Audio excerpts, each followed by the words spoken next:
KBS를 사랑하는 우리 시청자 여러분 안녕하십니까? 유튜버이자 트위치 스트리머 미미입니다. 여기는 용산에 있는 몬드리안 호텔입니다, 여러분들. 딱 봐도 뭔가 건축스맨, 그러니까 건축 쪽에서 좀 뭔가 큰 사업을 이룩하고 계시는 분을 만날 것 같거든요. 긴 말 필요 없이 지금 한번 1회차 주인공을 만나러 공간 안으로 들어가 보도록 하겠습니다. 가시죠. Follow me.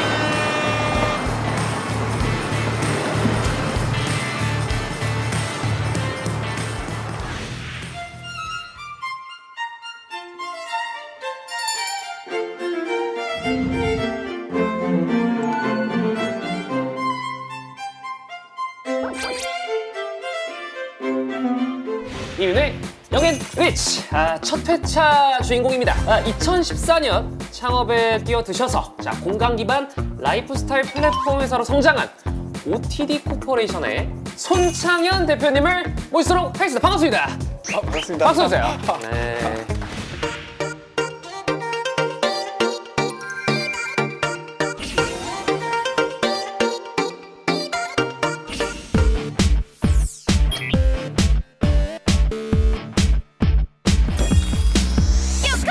제목이 영앤리치, 뭐 이거 굉장히 많이 들어본 네.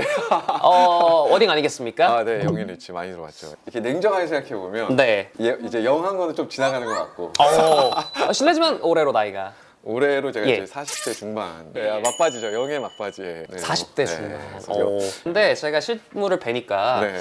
상당히 동안이십니다. 40대 중반으로 전혀 볼 수 없었던 네. 비주얼이십니다. 감사합니다. 알겠습니다. 올해로 제가 이제 40대 중반. 리치는 리치였다가 또 아니었다가 또 지금 다시 리치가 되고 있습니다. 자산의 기복이 있다? 심한 편이죠.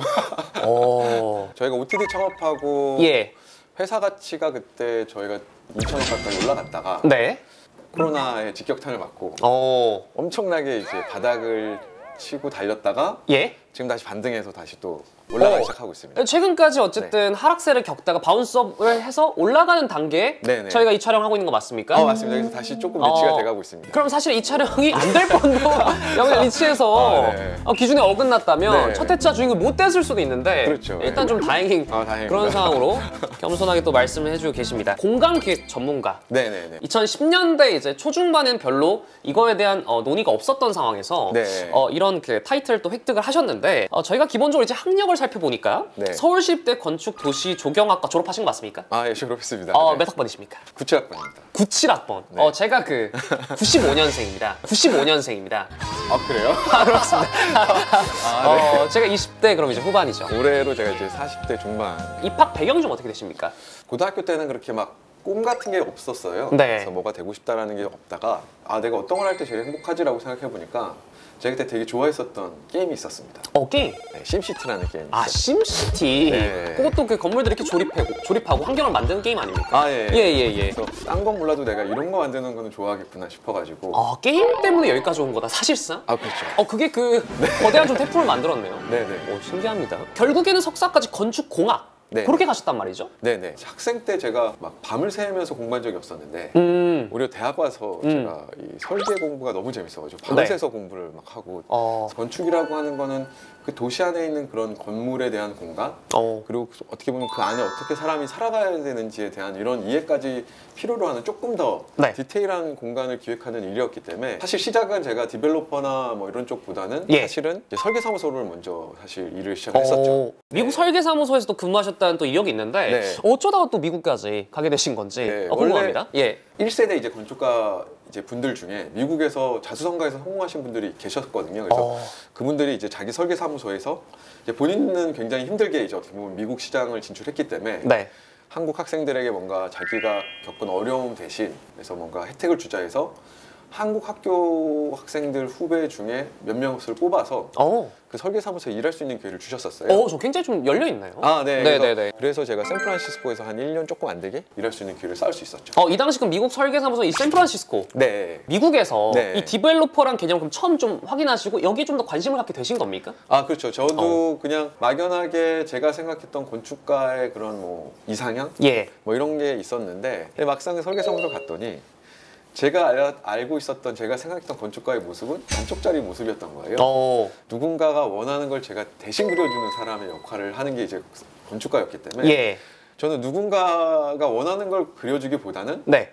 제가 원하는 걸 직접 만들고 싶은 성향에 가까웠던 거죠. 네, 그래서 그런 걸 보니까 미국 시장에 디벨로퍼라고 하는 그런 직종이 있었고 네. 어떻게 보면 제가 하고자 하는 일이 디벨로퍼에 더 가까웠던 거죠. 네. 본인이 정의하시기에 이 디벨로퍼 네. 어떤 개념일까요? 정말 간단하게 얘기하면 네. 꿈을 꾸고 그 꿈을 실제적으로 만드는 사람이라고 보시면 됩니다. 현실주의자보다는 거의 낭만주의자에 좀 가까운 네네. 그런 것들을 계속 살면서도 그 감성을 유지하려고 하는 네네. 분이셨던 것 같습니다. 근데 결국엔 30대 후반에 회사를 창업하게 됩니다. 네. 이 과정도 굉장히 좀 드라마틱했을 것 같은데 네. 얼마나 걸리셨습니까? 근데 물론 삼성이라는 직장은 되게 좋아요. 왜냐하면 되게 시스템이 잘 갖춰져 있고 근데 그런 것보다도 저는 갑자기 어느 순간 제가 꿈을 잃어버린 것 같아서 계속 꿈을 찾는 네. 그래서 파란피가 이게 생길랑 말랑할 때 또 제가 그런 벽에 나오게 된 거죠. 네. 사실은 그 다니던 직장 네. 그것도 삼성물산에서 네. 30대 후반 굉장히 당돌한 결정. 제가 되게 어렸을 때 봤던 영화 중에 되게 좋아했던 영화 중 하나가 있는데 예. 그 디벨로퍼를 소재로 해서 만든 영화 중에 하나인데 라스베가스를 처음으로 만든 사람이에요. 그 네. 분을 다룬 그냥 황량한 사막에 예.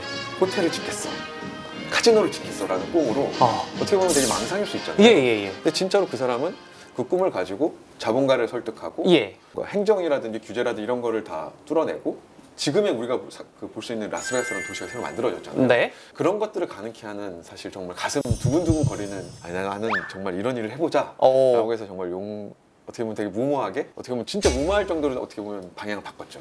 어떻게 보면 되게 망상일 수 있잖아요. 예. 정말 가슴 두근두근 거리는 나는 정말 이런 일을 해보자 진짜 무모할 정도로 어떻게 보면 방향을 바꿨죠. 이 회사를 처음 창업하자마자 가장 많이 벌었을 때 매출액 혹시 좀 기억이 나십니까? 2천억이 좀 넘었어. 한 2천억이 좀 넘었어. 코로나 이전. 네, 코로나 이전. 제가 그 전 직장에서 백화점 쇼핑몰을 만드는 일을 했었었는데 네. 럭셔리 브랜드 말고도 뭔가 백화점 쇼핑몰을 잘 되게 하는 게 뭐가 있을까를 되게 딥하게 그때 고민을 했었고 그때 가로수길에 초창기 가로수길에 유행했었던 브랜드들을 제가 쇼핑몰에 입점을 시켰었어요. 누가 그 스무디캔 같은 무슨 음료 6,000원, 7,000원짜리 수원 애들이 어떻게 먹냐? 수원 애들이 무슨 크라제 버거를 먹냐? 이런 약간 비아냥을 들으면서 제가 그런 브랜드를 유출했는데 사실 그게 너무 잘 됐었던 거죠. 창업하자마자 처음 이뤄낸 성과 맛집 편집쇼 오버 더 디시입니다. 여기서도 또 그 셀렉트 다이닝 이란 또 생소한 개념이 나오는데 이 말의 원조가 손창현 대표님이다. 그때가 이제 SNS, 블로거 이런 것들이 처음 막 시작할 때였거든요. 이제 그 정보들 다 아는 거예요. 그런 것들을 모아놓고 편집하고 콘텐츠를 집어넣으니까 픽3 못지않게 사람들이 몰리는 걸 경험을 했었죠. 오버 더 디시 어떻게 만들게 된 겁니까? 그때 저희가 2개의 장소를 동시에 오픈했어요. 하나는 그 스타시티라고 하는 건대에 있는 쇼핑몰이었었고 쇼핑몰. 또 다른 한 곳은 정동에 있는 배제학당이라는 학교 건물이었었는데 이제 두 곳 다 건물이 좋아서 임대가 잘 되는데 4, 5년 정도 비어있는 공간이 그 두 곳 다 하나씩 있었던 거예요. 그때 마침 제가 되게 운이 좋았던 시기였던 것 같아요. 그 인프라와 콘텐츠가 그 소위 말하는 운이가 바뀌는 변환점에 제가 어떻게 보면 백화점 쇼핑몰을 만드는 일을 했었거든요. 그러니까 타임스퀘어가 또 너무 이제 길어집니다. 옛날 얘기가 나오면 라떼 얘기가 되는 것 같은데 괜찮습니다. 타임스퀘어가 생겨나고 어느 기점에서부터인가 이제 문제가 발생하기 시작해요. 어떤 문제죠? 그 기점부터 뭔가 컨텐츠가 필요해지는구나 라는 것도 고민하기 시작했었고 어떠한 컨텐츠를 어떻게 만드느냐에 따라 이제 승패가 좀 갈리기 시작하는 그 변화 곡점에 있었죠. 그때 그 업계에도 그렇고 엄청난 방향을 일으켰던 게 건대 그 쇼핑몰 같은 경우는 롯데백화점이랑 롯데시네마가 있었는데 그들도 못 살렸던 5년 동안 손대지 못했던 공간인데 그 입소문을 통해서 한 2주인가 3주 후부터 사람들이 줄을 서는 거예요. 그때 다들 너무 경악스러워했던 게 아니 정말 사람 한 명 올라오지 않던 공간에 이렇게 많은 사람들이 몰릴 일이야라고 하면서 이제 그때 다들 깨닫기 시작하는 거죠. 그 여러 그 맛집들을 누릴 수 있게끔 유치를 선택한 그것이 바로 창업하자마자 처음 이뤄낸 이 맛집 편집쇼였다라고. 저희가 지금 그 오버 더 디시만 여기서 머물면 안 됩니다. 그 다음에 이 얘기를 안 해볼 수가 없습니다. 이 성수동.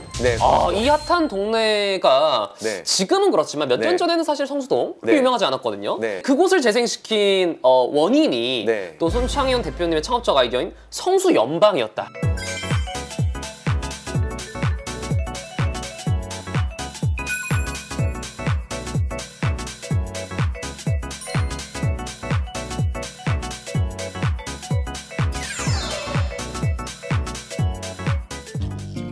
성수연방은 예. 되게 컨텐츠가 재밌는 컨텐츠였어요. 그러니까 그동안 저희가 버려진 공간들 위주로 하다 보니까 네. 주로 건물들 지하 공간만 많이 저희가 어떻게 보면 살려내는 막 역할을 하다가 예. 그래도 회사가 잘 성공하기 시작했고 투자도 잘 유치돼서 이제 막 성장 가도를 달리던 시점에 좀 욕심을 내기 시작한 거죠.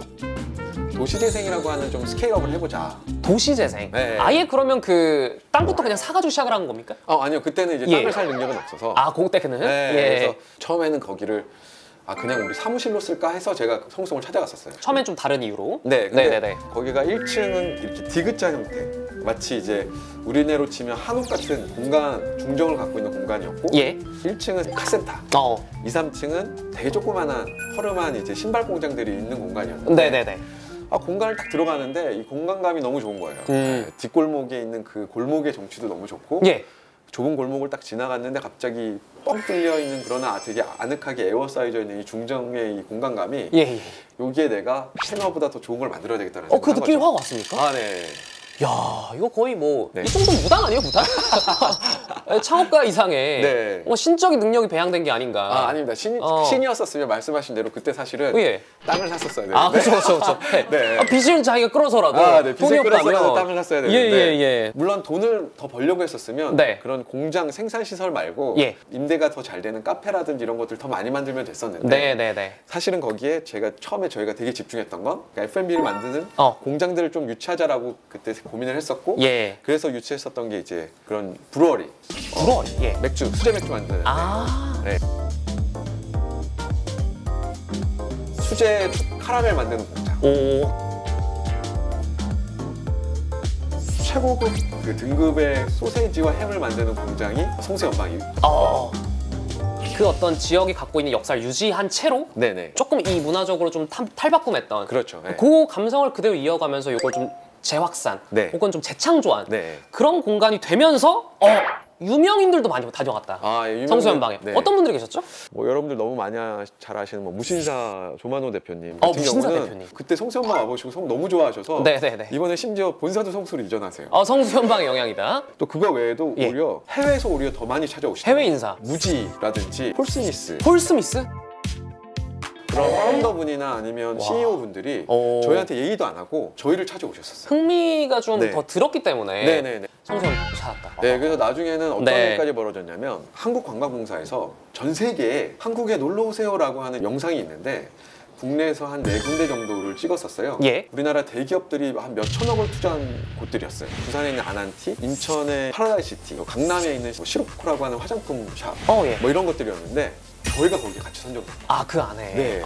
정말 저희 같은 작은 회사가 예. 정말 그들이 투자했던 금액과 비교도 할 수 없을 정도로 작은 곳인데 예. 한국관광공사에서 촬영을 해가지고 어떻게 보면 한국을 대표하는 장소로서 전 세계에 방영이 됐었죠. 결국에 공간에 대한 인식의 전환으로 시작해서 네. 여러 그 프로젝트를 계속 네. 이어오셨습니다. 음한 기운이 좀 도는 약간 그런 장소들이 좀 있거든요. 저한테 막 얘기하듯이 이거 진짜 귀신을 보는 거 아닙니까 이 정도는? 뭐가 얘기한다는 거죠?